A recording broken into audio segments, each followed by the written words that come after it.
Solander. I'm Terry Crone, Court reporter. And there was a lady who was here. What was her name? Jana Saba, S-A-B-A.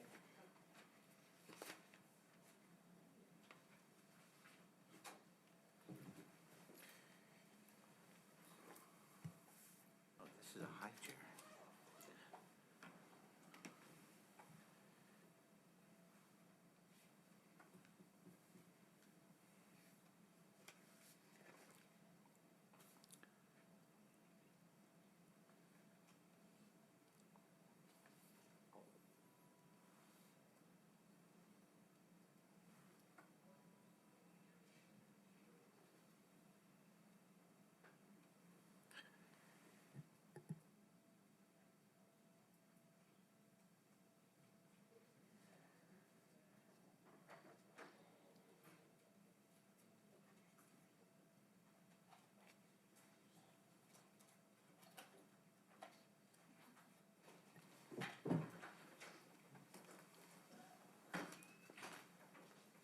Okay, are we waiting for anyone else?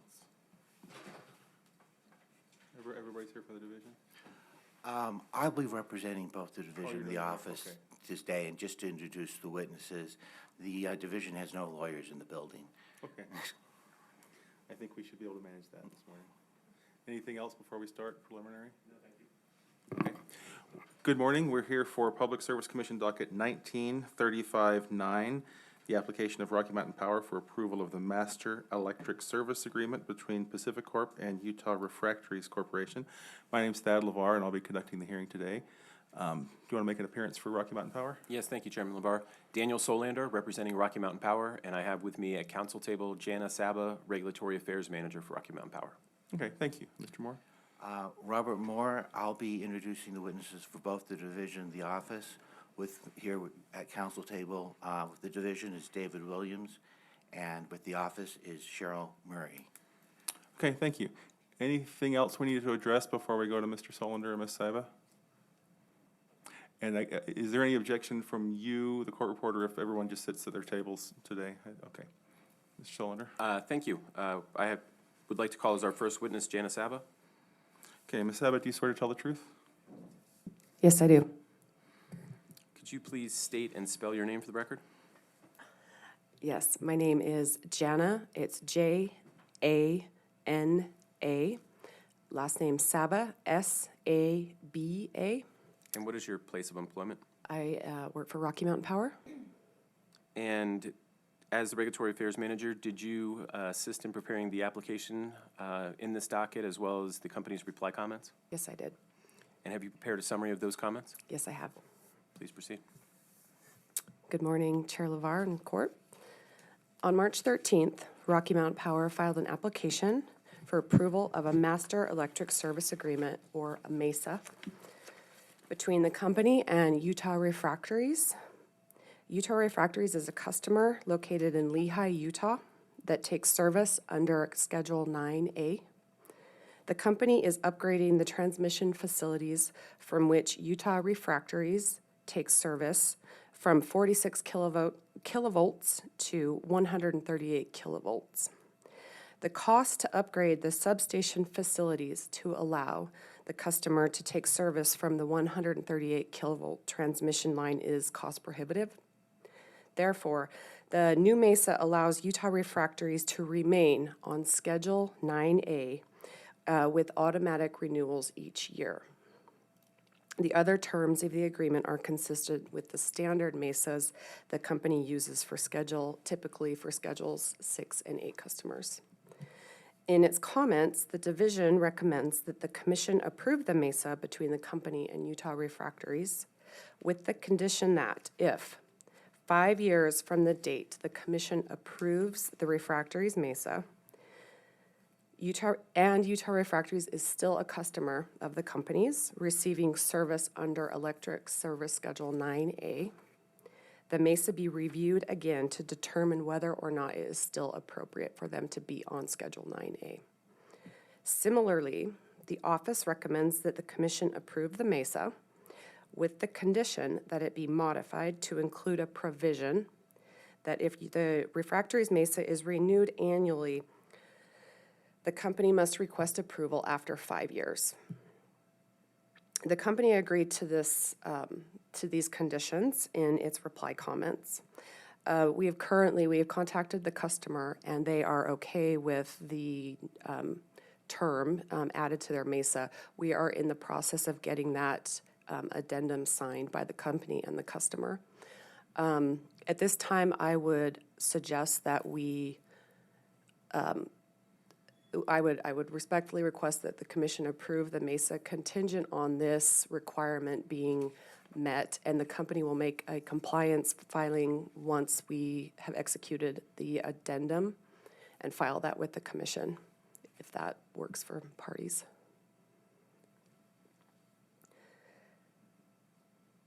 So the company respectfully requests that the commission approve the agreement as being just and reasonable and in the public interest, and that concludes my summary.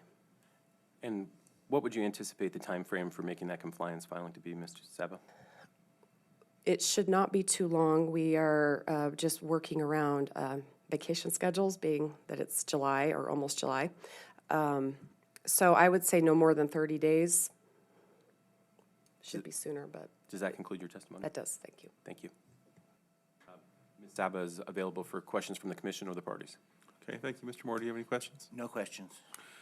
I didn't see anything. Is there any time sensitivity around commission approval of this contract? You had mentioned the possibility of a commission approval before the amended contract is in place. Is there some time sensitivity to having that in place? Or should we just wait until the amended agreement has come in and then consider issuing an approval? I think either way would be fine with the company. Okay, you're not aware of any particular? I'm not aware of any. I sensitivities? know there's some construction, but I believe that's going to move forward regardless, and we would just put them on 9A, or we'd put them on a different schedule if it wasn't approved. Okay. And then it's your understanding that the obligation is on the utility to make this update within 5 years, either that something has changed or that you're seeking renewal, since nobody in this room is going to remember anything about this 5 years from now. Yes, I personally will be putting it into our compliance system, and it will be the company's responsibility to remember. Okay. Thank you. That's all I have. Anything else Nothing from the further, thank utility? Okay, Mr. Moore. The division would call David Williams and ask that he be sworn. Mr. Williams, do you swear to tell the truth? Yes. Could you please state your name and where you are employed? David Williams. I'm a utility analyst at the Utah Division of Public Utilities. In your capacity as utility analyst, are you familiar with and have worked on the issues presented in docket 19-03509? Yes. Do you participate in the preparation of the division's April 23rd, 2019 comments in this docket? Yes. Do you have any changes to make to those comments? No. Do you accept those comments as your testimony? Yes. The office would move for admission of the comments at this point, or the division would move for the admission of the comments. Okay, if there's any objection, let me know, and I'm not seeing any, so it's approved. Have you prepared a statement you would like to provide regarding these comments? Yes. Please proceed. In this docket, PacifiCorp, doing business as Rocky Mountain Power, filed an application with the commission seeking approval of the Master Electric Service Agreement between it and Utah Refractories Corporation, which I will call the customer. The customer is located in an area of Utah County that is now surrounded by the city of Lehigh. The customer receives service from the utility from a 46 kV line and has been under Schedule 9A since 2001. Schedule 9A's tariff states it is for service supplied at approximately 46,000 volts or 69,000 volts or greater. At the present time, the customer qualifies for Schedule 9A since it receives service at 46 kV. The customer does not currently use power at that voltage. It steps down the voltage after receipt. Rocky Mountain Power is beginning to upgrade the 46 kV power line used by the customer and others to 138 kV to accommodate growth in the city. If it upgrades the 46 kV line to 138, the utility would need to make substantial investments in substation equipment in order to supply the customer from the 138 kV line. The The utility has determined that as an alternative to upgrading the substation equipment and connecting the customer to the 138 kV line, it can instead provide service using a 12.7 kV connection from the existing distribution system. This would have significantly lower costs.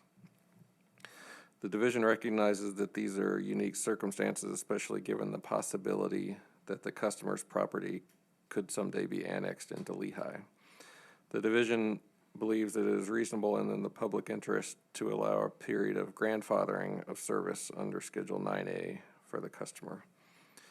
However, the division does not believe that it is appropriate that the customer continue under Schedule 9A indefinitely if it connects at 12.7 kV.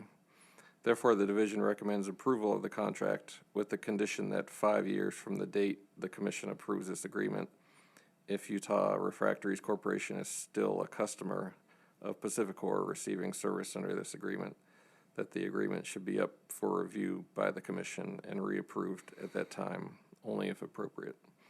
Rocky Mountain Power, in its reply comments, agreed to this condition. Rocky Mountain Power has suggested a post-hearing compliance filing to update the agreement, and the division is not opposed to this. Does that conclude your statement? Yes. Mr. Williams is available for cross and questions from the chair. Okay, Mr. Sullivan, do you have any questions for Mr. Williams? Okay. Do you anticipate that the division would need a comment period after the filing of the amended agreement, or is there general agreement on what the language will look like? I think there's general agreement. Okay, so you don't see a need for another comment period after the amended agreement's filed? No. Okay. I guess there's always a reconsideration period if that changes. Okay, that's all I have for you. Thank you. Thank you. Mr. Moore? The office would like to call Cheryl Murray and ask that she be sworn. Okay, Ms. Murray, do you swear to tell the truth? Yes. Thank you. Please state your name and where you are employed. My name is Cheryl Murray. I'm employed by the Office of Consumer Services. In your capacity as an employee of the office, are you familiar with and have you worked on the issues presented in docket 19-03509? Yes. Do you participate in the preparation of the office's May 14th comments in this docket? Yes. Do you have any changes you'd like to make to the comments now? No. Do you adopt these comments as your testimony today? Yes. The office moves for admission of the comments. Any objection? Okay, it's granted. Have you prepared a statement you would like to provide? Yes. Please proceed. Thank you. As the company explained, with the planned upgrade to the transmission facilities to 138 kV, it will be necessary to install substation facilities in order for Utah Refractories to continue to take service from the line. And through the Master Electric Service Agreement, the company proposes to allow an exception to the voltage requirements of Schedule 9A to allow Utah Refractories to continue to be served at Schedule 9A rates, thereby avoiding the cost of installing otherwise necessary substation facilities. The office believes that in this circumstance, the exception is reasonable. Importantly, the agreement includes acknowledgement that Utah Refractories is subject to commission-approved amendments and changes to the electric service schedule and regulations. The office believes that this is an essential element of the agreement, especially in light of the potential life of the agreement. The term of the agreement is for 1 year with automatic year-to-year renewals unless either party submits written termination notice. The office believes that this perpetual automatic renewal provision is inappropriate, and in our comments recommended that it be modified such that after 5 years of service, the company must file a request to continue serving Utah Refractories under Schedule 9A. In its June 12 reply comments and in Ms. Saba's testimony today, the company agreed to include that provision in the agreement. Considering the unique situation of Utah Refractories, the office recommends that the commission approve the agreement between the company and Utah Refractories with the condition that it be modified to include a requirement for a 5-year renewal request. With that modification, the office believes that approval of the agreement will be reasonable and in the public interest. Does this conclude your statement? Yes. Ms. Murray is available for cross and questions from the chair. Okay. Mr. Solander, do you have any questions? No questions, thank you. I'll just ask you the same question I asked Mr. Williams. Do you see any need for a comment period after the amended agreement is filed? I don't, however, I have not seen the language, and so I wouldn't suggest that a comment period be built into any schedule, but after we see the language, we may ask for some modification. I couldn't say either way at this point. Okay. Thank you. Anything further from anyone else? No, thank you. Okay. Just to let you all know, I think for efficiency's sake, it makes sense to not issue an approval order until the agreement's filed, just because I think we'd probably have to issue another approval after the amended one is filed. If either of you find out that there is some time sensitivity, please just file something with us, and then we can consider whether to go the other route. But at this point, I think we will plan to await the filing of the amended agreement before issuing an approval. And we'll get that filing done as quickly as we can. Okay. And then I just encourage you to communicate the language so that at this point, we're not anticipating doing a comment period, but if anything changes, we hope someone will let us know. Okay, we're adjourned. Thank you.